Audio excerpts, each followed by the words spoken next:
আমাদের অভিভাবক, আমাদের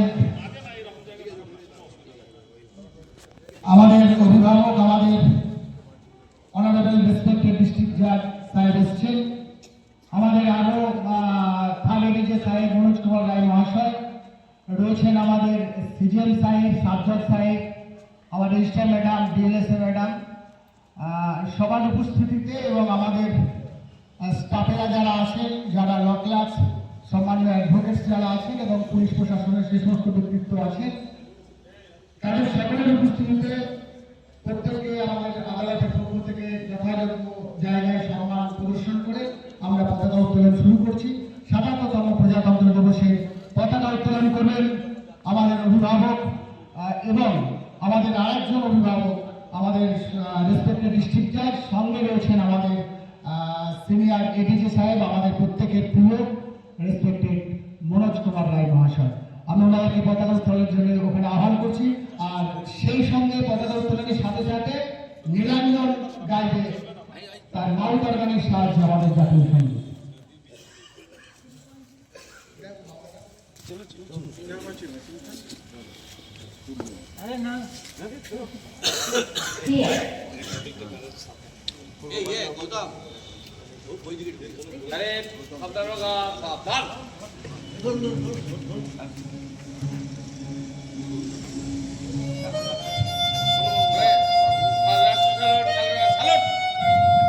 ওদিক থেকে না, সামনে মুখটা পাবে।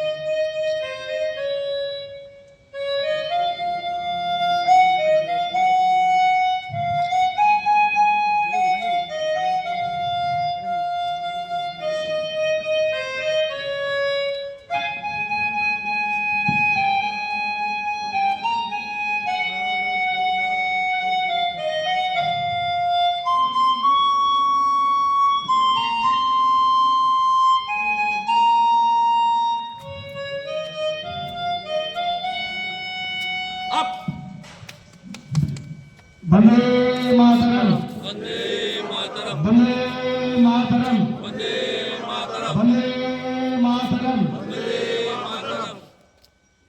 শত শহীদের রক্তে রাঙা আমাদের স্বাধীনতা, সেই শহীদের বীর সেনাদের সম্মানিত করার জন্য তাদের মনের মণিকোঠায়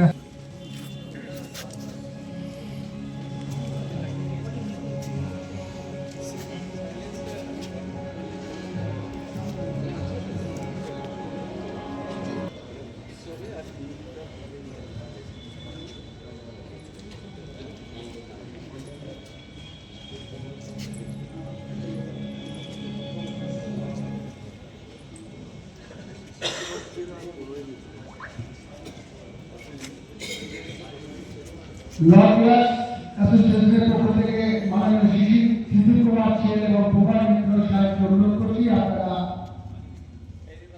পুষ্পা গ্রহণ করুন।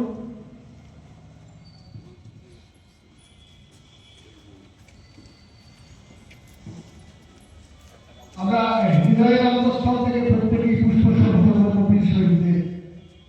তবুও আমাদের এমপ্লয়িজদের পক্ষ থেকে আমি আমার সম্মানীয় প্রতিষ্ঠানকে এবং সভাপতিকে অনুরোধ করব আমাদের স্টাফের পক্ষ থেকে আমরা পুরস্কার গ্রহণ করব।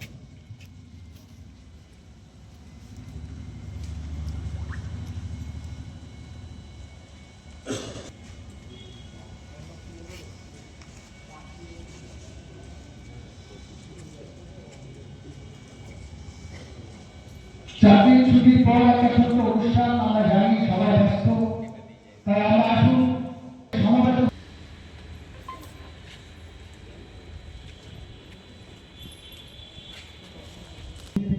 তাদের বীরত্বকে কোনোভাবেই ছোট করা যাবে না। আমরা আমাদের হৃদয়ের যে পুষ্প সেই পুষ্প অর্পণ করি।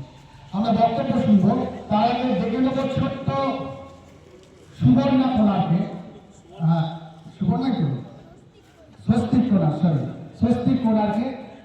ও স্বাধীনতা প্রজাতন্ত্র একে অপরের রিলেটেড, স্বাধীনতা না এলে প্রজাতন্ত্র দিবসের সার্থকতা থাকতো না, কারণ স্বাধীনতা এসেছিল বলেই তখনকার যে ভারতবর্ষ একেবারে অভাবী ভারতবর্ষ বলুন যাই বলুন, সেই ভারতবর্ষকে চালানো, তার পরিকাঠামো তৈরির প্রয়োজনীয়তা দেখা যেত না, সংবিধান তৈরির প্রয়োজনীয়তা দেখা যেত না। তাই স্বাধীনতা রিলেটেড কবিতা, স্বাধীনতা মানে কি, স্বস্তিক কোনা।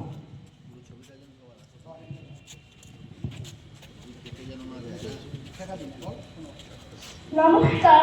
আজকে ৭৭তম প্রজাতন্ত্র দিবস উপলক্ষে আমার নিবেদন কবি ভবানী প্রসাদ মজুমদারের লেখা কবিতা স্বাধীনতার নামে। যে ছেলেটা বস্তা কাটে, কাগজ কুড়োয় পাড়ায় পাড়ায়, যে ছেলেটা রোজ বাজারে মুরগি কাটে পালক ছাড়ায়, যে ছেলেটা রেস্তোরাঁতে ধুচ্ছে থালা গেলাস বাটি, যে ছেলেটা সারা জীবনে খাচ্ছে লাঠি কেউ চর চাটি, ওদের কাছে প্রশ্ন করুন, ওরা কি কেউ সত্যি জানে স্বাধীনতা কাকে বলে, স্বাধীনতার সঠিক মানে? যে মেয়েটা ভোরে না হবে মায়ের সাথে যাচ্ছে কাজে, যে মেয়েটা পরের বাড়ি কাপড়ের কাছে বাসন মাজে, যে মেয়েটা গোবর কুড়ে ফুটেও দেয় কয়লা গাছে, যে মেয়েটা পায় না আদরে সারা জীবনে কারোর কাছে, ওদের কাছে প্রশ্ন করো, ওরা কি কেউ সত্যি জানে স্বাধীনতা দেখতে কেমন, স্বাধীনতার সঠিক মানে?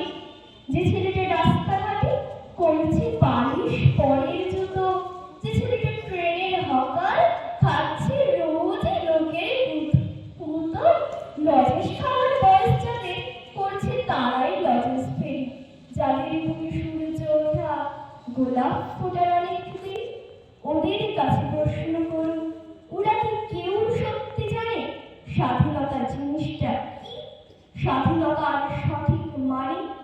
স্বাধীনতার মানে বুঝি নীল আকাশের বন্ধু পাখি, স্বাধীনতার মানে বুঝেই চাঁদ তারাদের পড়াই রাখি, স্বাধীনতার মানে বুঝে পাহাড় সাগর ঝর্ণা নদী, স্বাধীনতার মানে বুঝে বইছে বাতাস নিরবধি। স্বাধীনতার সঠিক মানে কজন স্বজন সত্যি জানে, স্বাধীনতার সংজ্ঞা খুঁজো সে করণ ছেড়া পাখির গানে। নমস্কার। সুন্দর স্বস্তিক, এই স্বস্তিক যে বলে গেল আমাদেরকে যে ছেলেটা লজেন্স খাওয়ার সময় এখন সে এখন লজেন্স নিয়ে করছে ফেরি। সত্যি স্বাধীনতার মানে আমরা বোধহয় এখনো বোঝাতে পারিনি, কিন্তু আমরা বুঝিয়ে দিই এই স্বস্তিককে। স্বস্তিক হচ্ছে আমাদের বর্তমান নায়ক নাজির সন্দীপ কুমারের ছেলে। স্বস্তিক আরো বড় হয়, স্বাধীনতার মানে বোঝানোর দায়িত্ব আগামী দিনে তোমাদেরই উপরে, তুমি সেইভাবে পড়াশোনা করে এগিয়ে চলো। এবার আমরা একটা মাওতার সুরমোর ছেলায় ডুবে যাই। নিরঞ্জন আছে আমাদের প্রত্যেকবার প্রতিটা অনুষ্ঠানে আসে। না শুরু করো।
সুরঞ্জনকে আপনারা জানেন, সুরঞ্জন বণিক আমাদের যে স্টাফ তার ছিল।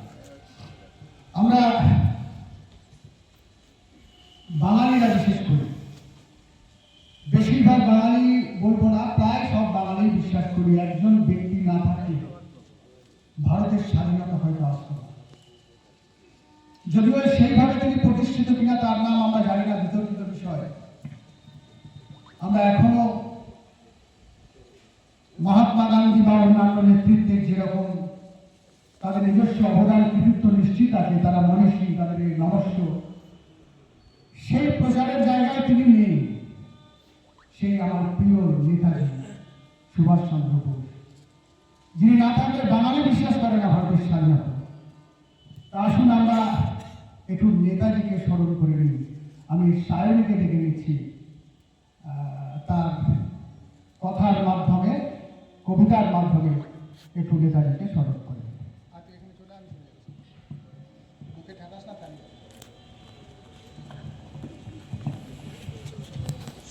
নমস্কার।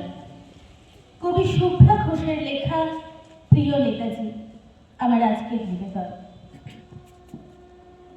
প্রিয় নেতাজি, অনেকদিন ধরেই তোমাকে চিঠি লিখব ভাবছিলাম, কিন্তু কিছুতেই আর হয়ে উঠছিল না। আজ কোনো একটা ঘটনার নিরিখে তোমাকে চিঠি লিখতে বসলাম। ছেলেবেলায় আমাদের দোতলার ড্রয়িং রুমে তোমার ছবি, জন্মদিনে পেতাম বই, সেখানেও তুমি। বাবার গল্পে তোমারই বীরত্ব। দেখতে দেখতে, শুনতে শুনতে ক্রমে আমিও তোমার ভক্ত। বাবা বলতেন ইন্ডিয়ার আরেকজন নেতাজির দরকার ছিল। মা গাইতেন বীর সুভাষের মহান দেশ। দাদু বলতেন ছেলেটাকে ওরা শেষ করে দিল। ঠাকুমার চোখে তখন আঁচলের খুঁট। এসবের মধ্যে বড় হওয়া আমিও কেমন একটা ঘোরের মধ্যে থাকতাম। ভাবতাম পারতে, তুমি সব পারতে, যদি আর একবার আমাদের মধ্যে তোমাকে পেতাম। আজ উত্তর 40-এও আমার একই ঘোর। তুমি পারতে, কেননা দেশের মাটিতে দেশপ্রেমের মতন জোরালো একটা ঝাঁকুনি দেওয়ার ক্ষমতা তখন আর কারো ছিল না। আজও আছে কি? তোমার হারিয়ে যাবার পর দেশে কত কমিশন বসেছে, ভারতের পূর্ব, পশ্চিম, উত্তর, দক্ষিণ। কোনো পীর, কোনো সন্ত, কোনো দয়ালু বৃদ্ধকে দেখে ছুটে গেছে সবাই। ভুল করেছে তুমি ভেবে, কিন্তু ফিরেছে মাথা নেড়ে। তবু তোমাকে পাবার আশায় বুক বেঁধেছে। তুমি তো শুধু বসু বাড়ির নও, গোটা ভারতবর্ষের মণিকোঠার হীরক, যার আলোর শুদ্ধতা কালোকে সাদা করতে পারে। এই বিশ্বাসে ভর করে সবাই ভেবেছিল তুমি আসবে, কিন্তু এলে না। কেটে গেল অনেকগুলো বছর, পেরিয়ে এলাম জীবনের অনেক গলি ঘুঁজি। তুমি এখন বিমানবন্দরে, সভা সমিতিতে, রিসার্চ ব্যুরোতে, এমনকি ছেলের নামকরণেও। শুধু হৃদয়ে যেন দোলা দেয় না। জানো, তোমার জন্মদিনটা এখন সবাই ছুটির দিন বলে আয়েশ করে উপভোগ করে। আর ছেলেরা, তারা তো এখন দেশ থেকে বিদেশের খবরে বেশি রাখে।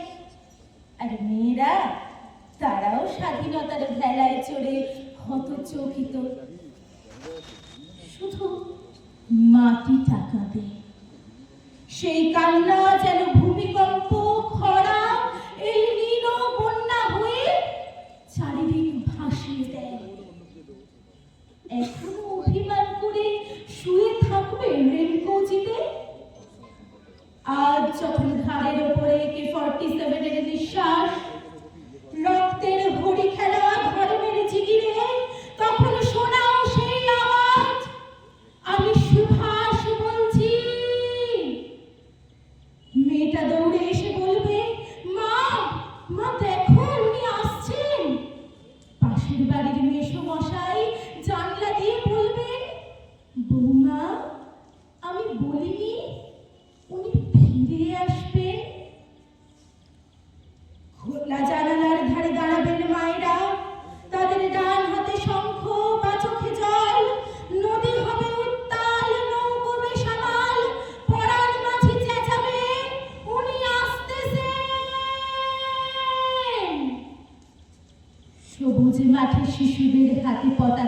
দোলা।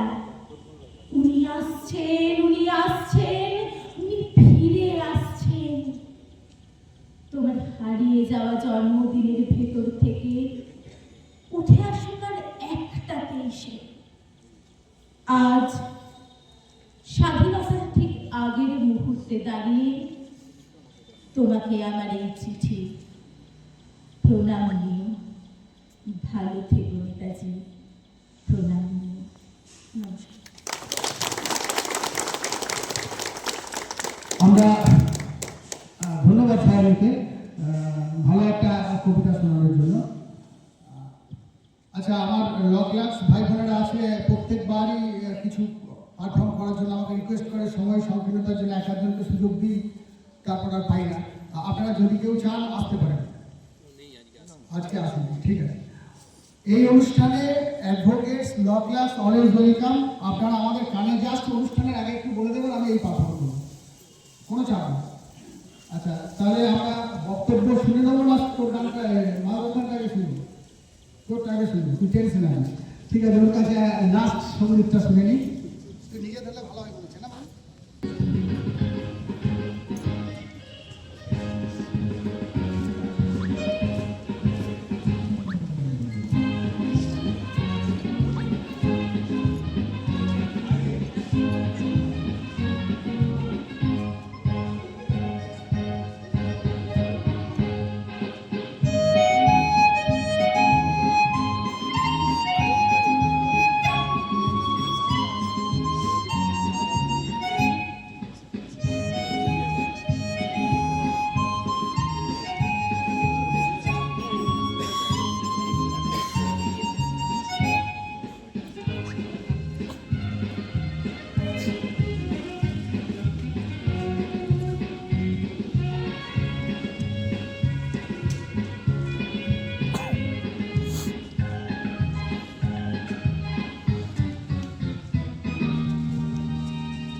অপূর্ব সুন্দর, অপূর্ব সুন্দর।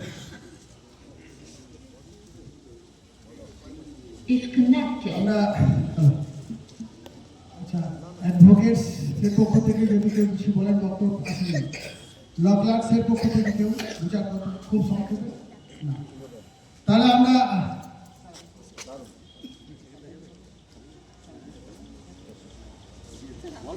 প্রিয়জন, আমার অত্যন্ত কাছের হৃদয়ের যার, সেই আমার রেসপেক্টেড ডিস্ট্রিক্ট জাজ স্যারকে মাইক্রোফোন তুলে দিচ্ছি। ওনাদের কিছু বলতে বলার ঔদ্ধত্য আমার নেই, উনি যেটা প্রাণে চাইবেন সেটা করবেন। গান বক্তব্য যা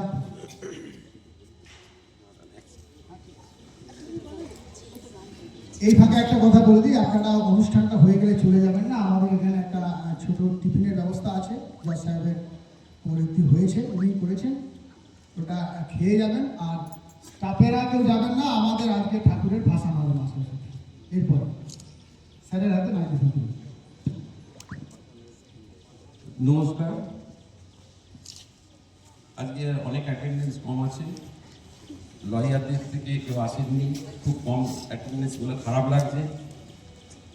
তা গত 15ই আগস্ট আমাদের এরকম একটা ভালো প্রোগ্রামের পরে খুব খারাপ সংবাদ আসে, আমাদের এখানে একটা নক্ষত্রের পতন হয়। আমাদের ইয়াসিন সাহেব মারা গেছেন সেই দিনই, প্রোগ্রামের শেষেই খবর আসে। এবং আরও দুর্ভাগ্যের বিষয় হয়, সেটা হচ্ছে সোমা ম্যাডাম, তারই জুনিয়র, তিনিও মারা যান। এরকম অঘটন যেন আর না ঘটে, সেটা একটা ভয়ে ভয়ে থাকি। এখন স্বস্তিক আর নিরঞ্জন আরও যারা যারা বাচ্চারা কথা বলল, এখন স্বাধীনতার মানে খোঁজা চলছে, এর কোনো ব্যাখ্যাও হয় না, এটা হচ্ছে মনের ব্যাপার। নীলাঞ্জন নিজের মধ্যে বেঁচে আছে, ওই বাদশা স্বস্তি, এই আরেকজন আপনার মেয়ের নাম সাহরি, সব নিজেদের মধ্যে যে যার মতো এই যে বেঁচে থাকা, এটা কিন্তু আমার মনে হয় স্বাধীনতা আছে বলেই এই স্বাধীনতা। এখন রোমের একটা প্রাচীন গল্প আছে, একটা দুর্গ দখল করার জন্য শত্রুপক্ষের অন্য রাজ্যের সৈন্য নিয়ে প্রচুর, তাদের ক্ষমতা অনেক ছিল, অনেক সৈন্য সামন্ত নিয়ে এসেছে যখন, তখন দুর্গের ভেতরেই তখন সব মানুষ থাকতো সেই রাজ্যের, অনেকটা জয়সালমীরের মতো আর কি প্যাটার্ন। তা মেন গেট বন্ধ করা হয়েছিল। এই রাজারও অবস্থা খুব ভালো খারাপ ছিল না, শস্য প্রচুর ছিল, সেগুলো রাখা ছিল আর কি আগে থেকে। দুর্গ 6 মাস 7 মাস যখন বাইরে কেউ বেরোতে পারছে না, দিব্যি চলছিল, কিন্তু খাবার তো একদিন শেষ হবে। তখন দেখা গেল যে এবার কারোর বাড়িতেই আর কিছু নেই। তা বিকেলে সন্ধে হয়ে আসছে, সকাল হলে দুর্গের মেন গেট খুলে দিতে হবে। তা মেন গেট খোলার আগে মিটিং বসেছে, সবাই আছে, বড় বড় মাথা। তা স্বস্তিকের মতো একটা বাচ্চা মেয়ে, কারোরই কোনো আর উপায় নেই, সকালে খোলা হবে। তো সেই বাচ্চাটা বারবার বলছে, আমি বলছি শোনো না, আমার কথাটা একটু শোনো। তা এক মোড়ল বলছে, ওকে শোনো না, কি বলছে শোনো। কিছুই তো আমাদের করার নেই, ওর কথাটা শুনেও যদি আমাদের কিছু হয়। তখন সেই বাচ্চা বললো, দেখো সবার ওই হাঁড়ি করার মধ্যে যেখানে রাখা আছে যা কিছু, সেখান থেকেও একটু আধটু কিছু না কিছু গম, ভুট্টা, শস্য পাওয়া যাবে, সেইগুলো আমাকে দাও। তা তড়িঘড়ি করে প্রত্যেকের বাড়িতে ঝাঁটা দিয়ে টেনে টেনে যা বেরোলো, সেটা মোটামুটি অনেকটাই। তা বললো, আমাকে একটা তাহলে গরু দাও। গরুগুলোও তো আর খেতে পাচ্ছিল না, একটা গরুকে দিল। তার কাছে ওই শস্যগুলো দিতে, সে তো পেট ভরে খেলো। তা বলছে, এরপর কি করতে হবে? বলছে, একে কোনো রকমে ছোট দরজাটা দিয়ে এই গরুটাকে বের করে দাও। তা গরুটাকে বের করে দেওয়া হলো। তখন ভোরও হয়নি, তখন বেলা 10টা-11টা, দেখছে সব তাবু টাবু বিপরীত পক্ষের লোকেরা তুলে নিয়ে চলে যাচ্ছে, তাদের মনোবল ভেঙে গেছে। তা ব্যাপারটা হলো, এই বাচ্চাটা নীলাঞ্জন, এই আমরা সবাই নিজের মধ্যে বাঁচি, তার বুদ্ধিটাই হচ্ছে স্বাধীনতা। তাকে জিজ্ঞেস করা হলো, কি ঘটলো বলো তো। আসলে ওই সৈন্যরাও বহুদিন একভাবে বসেছিল শত্রুপক্ষের, তাদের আর খাবার ছিল না, এরকম একটা খাবার হাতের কাছে পেয়ে গরুটাকে জবাই করেছে। করার পরে দেখছে ভেতরে পেটের মধ্যে থেকে গোটা গম, গোটা ভুট্টা সব বেরোচ্ছে। তাদের ধারণা হয়, এই যখন গরুই এখনো এই ধান খাচ্ছে, চাল খাচ্ছে, গম খাচ্ছে, এই কতকাল আমরা আর বসে থাকবো, আর থাকা উচিত হবে না। তাদের উঠিয়ে তারা চলে যায়। তা সেই আমাদের এখন যে আনন্দটা ওই দুর্গের মতোই যে ভেতরে আনন্দ ছিল সেই অবধি আমরা এসেছি। আমি যখন জন্মাই তখন 20 বছর স্বাধীনতা বয়স হয়েছিল, আর অনেক পরিপক্ক হয়েছে, নেট এসছে, এখন রাস্তাঘাট মোটামুটি সবাই এখন প্লেনে যাতায়াত করছে, দেশের উন্নতি তো হবে। তো এরকম অনেকে বাঁচার চেষ্টা করেছে, কেউ প্রাণ দিয়েও বাঁচার চেষ্টা করেছে। তা দীনেশ গুপ্ত আর আপনার রামকৃষ্ণ বিশ্বাস দুজনের এখন গালিব সাহেব আপনার ফাঁসি দিয়েছিল। তো এর উপর রাগ ছিল, একটা বাচ্চা ছেলে নিজেকে বলছে বিমল গুপ্ত নাম, সে এসেছিল মজিলপুর জয়নগর 24 পরগনা থেকে শুধু ইলেকট্রিকের কাজ শিখতে, কারণ এতই গরিব ছিল। কিন্তু কিভাবে ওই 21-22 বছরের ছেলে, জুলাই মাস ছিল 1931 সালে, তো ওই কোর্টে গিয়ে বসেছিল এবং ওই গালিব সাহেবকে এক রিভলভার থেকে এত তার সেখানেই মেরে দেয়। যেখানে আমাদের এখন মিউজিয়াম আছে আলিপুরে, ডিস্ট্রিক্ট জাজের নিচের ঘরটাকে মিউজিয়াম করা আছে। তার সঙ্গে সঙ্গে আপনার ওই যে পটাশিয়াম সাইনাইড খেয়ে সে সেখানেই মারা যায়। কিন্তু পুলিশ তো আর ছাড়েনি, ব্রিটিশের পুলিশ তখন তাকে ঝাঁঝরা করে দিয়েছিল। আশ্চর্যের বিষয় হচ্ছে ইচ্ছা করে তখন বিমল গুপ্তকে খুঁজে বেড়াচ্ছিল, এই জন্য ইচ্ছা করে নামটা বলেছিল এবং চিরকুটটা রেখেছিল নিজের নাম করে যে আমি বিমল গুপ্ত, আমি যা করেছি ঠিক করেছি। পুলিশ দিশেহারা হয়ে তার বাড়িতে নিয়ে যায় লাশ, এখান ওখান, আর তাদের বলা ছিল কেউ কাঁদবে না, সব মুখ ঢাকা দিয়ে সব। আশ্চর্যের বিষয় হচ্ছে যখন ওই তার নাম ছিল আসলে কানাইলাল ভট্টাচার্য, যখন মায়ের সত্যি খবর পায় সে মা বলে না আমার ছেলেই নয়। এই আত্মবলিদান মানে ইতিহাসে আমার মনে হচ্ছে এর থেকে বড় আত্মবলিদান নেই। মা ছেলেকে চিনতেই পারলো না, বলে আমার ছেলেই নয়, কানাই আমার নয়।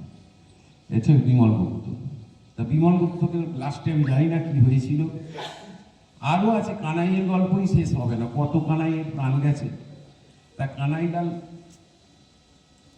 বোস আর সাথে ছিল কে সত্যেন্দ্রনাথ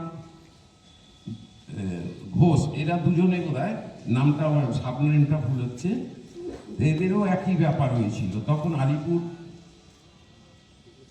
বোমা মামলাতে অরবিন্দের যে ট্রায়াল চলছিল, দেখা যায় যে নরেন গোসাই যে অ্যাকিউজ ছিল সে সব কিছু বলে দেওয়ার জন্য ফোন দিয়ে এঁটেছিল। তাই এই দুজন ঠিক করে বলার আগে ওকে শেষ করবে এবং তাই ঘটেছিল। তা সত্যেন্দ্রনাথ দত্ত সত্যেন্দ্রনাথ দত্ত তারপরে ফাঁসি দেওয়ার সময় একবার মেরে দিয়েছিল ওখানে জেলের মধ্যে। তাতে কি হয়, ফাঁসি দেওয়ার সময় জল লাগতে বলে মুখ ঢাকবে, তার তাতেই আনন্দ ছিল, সেটাই তার স্বাধীনতা ছিল। ঘটনা যা হয়েছিল গোটা কলকাতায় এই মরদেহ নিয়ে ঘোরা হয়েছিল, পুরো যানজট হয়েছিল, এত মানুষের সমাগম খুব কম হয়, ব্রিটিশ গভর্নমেন্ট ভয় পায়। তার থেকেও বড় কথা হয় পুরানোর পরে সেই চিতাভস্য নেওয়ার জন্য এত দাম উঠেছিল, এক চিঠে নেওয়ার জন্য 5 টাকা সেই যুগে। তা এনাদের আত্মবলিদান আজকের দিনে স্মরণ করা ছাড়া আমাদের কোনো আর কিছুই তো বলার নেই। ইতিহাসের পাতায় তাদের নাম রয়েছে। আমরা যেন ইউনাইটেডলি থাকতে পারি, সবাই একসাথে থাকলে, না হলে অনেক বিপদ আসবে। যেখানে সব ক্ষেত্রে শুধু কোর্ট নয়, সব জায়গাতেই নাহলে শত্রুর আক্রমণ হবে, বিভেদ আসবে। সেটা মোছানোর অনেক চেষ্টা করেছি আমি, যেটুকু আমার পিরিয়ডে। সবাই ভালো থাকবেন এইটাই বলবো।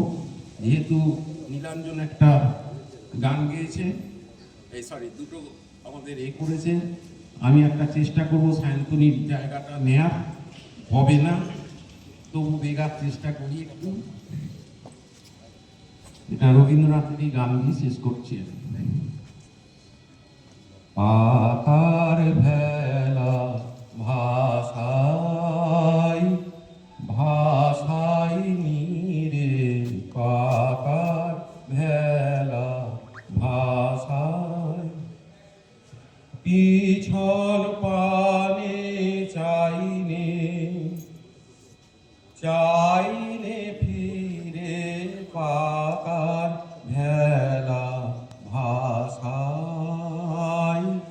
ভাষাই নীরে, পাতার ভেলা ভাষাই কর্ম আমার বোঝাই ফেলা, খেলায় আমার চলার খেলা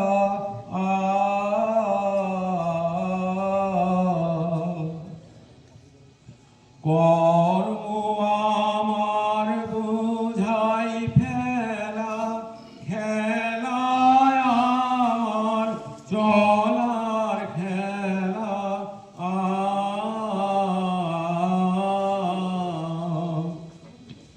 হয়নি আমার আসন মেলা, ঘর বাঁধিনি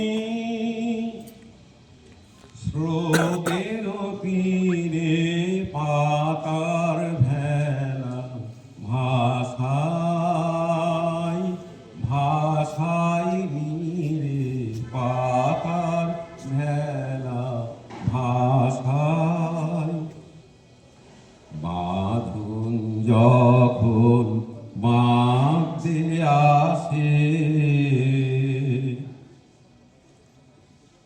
ভাগ্য আমার তখন হাসে হাসে হাসে, বাঁধন যখন বাঁধতে আসে, ধুলা ওড়া হাওয়ার নাকে পথে টেনে লয় আমাকে,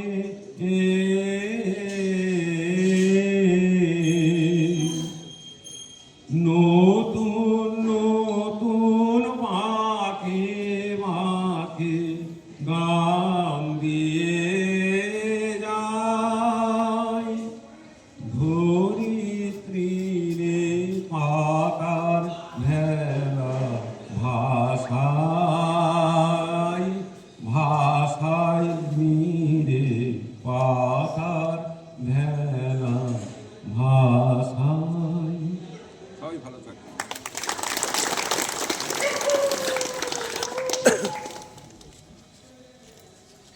অসংখ্য ধন্যবাদ। আর কাকেই বা ধন্যবাদ দেবো, ওনারই প্রচেষ্টায় ওনারই উদ্যোগে আমরা ইউনাইটেড, উনি যে কথাটা বললেন ইউনাইটেড রাখার চেষ্টা করেছি, না চেষ্টা নয়, উনি 100% সফল। আমরা স্টাফেরা আজ অনেক ইউনাইটেড, আমাদের তিনটে স্তম্ভ বলুন, ল ক্লার্কস, অ্যাডভোকেটস, স্টাফেরা একটা সূত্রেই আমরা গাথা আছি। তাই আমরা অনুষ্ঠান শেষে চলে এসেছি, স্যার গান গেয়েই শেষ করেছেন।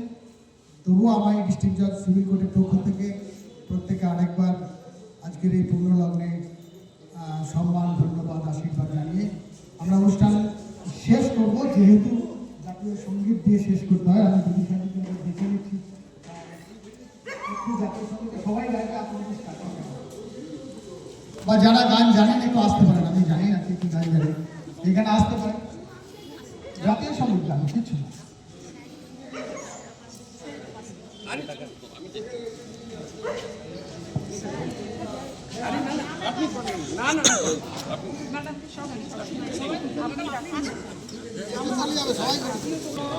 অধিনায়ক জয় হে ভারত ভাগ্য বিধাতা, पंजाब सिंध गुजरात मराठा द्राविड़ उत्कल बंग, बिंदु हिमाचल यमुना गंगा उच्चल जलधि तरंग।